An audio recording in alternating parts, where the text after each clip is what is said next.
తెలంగాణలో 6 గ్యారెంటీల హామీ దిశగా కాంగ్రెస్ ప్రభుత్వం ముందుకు సాగుతోంది. ఇప్పటికే 2 గ్యారెంటీలు అమల్లోకి వచ్చాయి. అవే మహిళలకు ఫ్రీ బస్, అలాగే ఆరోగ్యశ్రీ లిమిట్ 10 లక్షల రూపాయలకు పెంపు.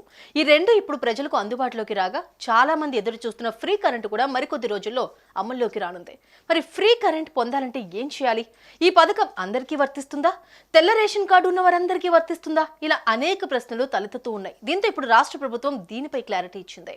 ముకుందా జ్యువెలర్స్ తెలంగాణలో మొట్టమొదటి ఫ్యాక్టరీ అవుట్లెట్ మన కొత్తపేటలో ఫిబ్రవరి 14న గొప్ప శుభారంభం. 6 గ్యారెంటీల్లో భాగంగా ప్రతి నెల 200 యూనిట్ల గృహావసర కరెంటు ఉచితంగా సరఫరా చేస్తామని ఎన్నిక ముందు హామీ ఇచ్చింది కాంగ్రెస్ పార్టీ. అధికారంలోకి రాగానే హామీలపై కసరత్తులు మొదలుపెట్టింది.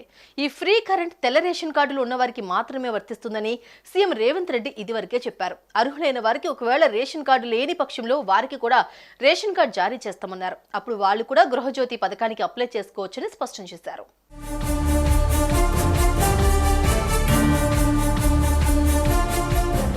ఈ పథకం మీకు వర్తించాలి అంటే మీకు తెల్ల రేషన్ కార్డు ఉండాలి. ఒకవేళ లేకపోతే అప్లై చేసుకోండి. నెక్స్ట్, ఒక కుటుంబంలో ఒక్క కనెక్షన్కు మాత్రమే ఈ పథకం అమలవుతుంది.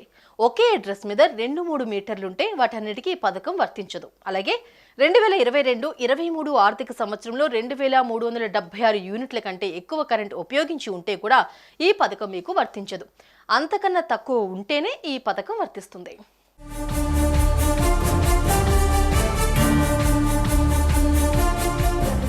కాగా బడ్జెట్లో కూడా ఈ పథకానికి నిధులు విడుదల చేశారు. మొత్తం బడ్జెట్ 2,75,891 కోట్లు కాగా అందులో 6 గ్యారెంటీల అమలుకు 53,196 కోట్ల నిధులు కేటాయించింది.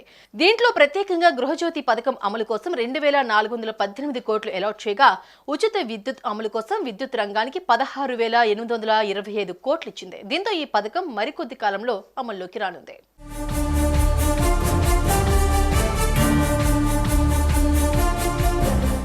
అదన్నమాట విషయం. ఉచిత విద్యుత్ పథకానికి మీరు అర్హులు కావాలంటే ఇవన్నీ ఉండాలి. చూసుకోండి మరి మీకు ఈ పథకం వర్తిస్తుందో లేదో. అలానే కామెంట్ బాక్స్లో కామెంట్ కూడా చేయండి.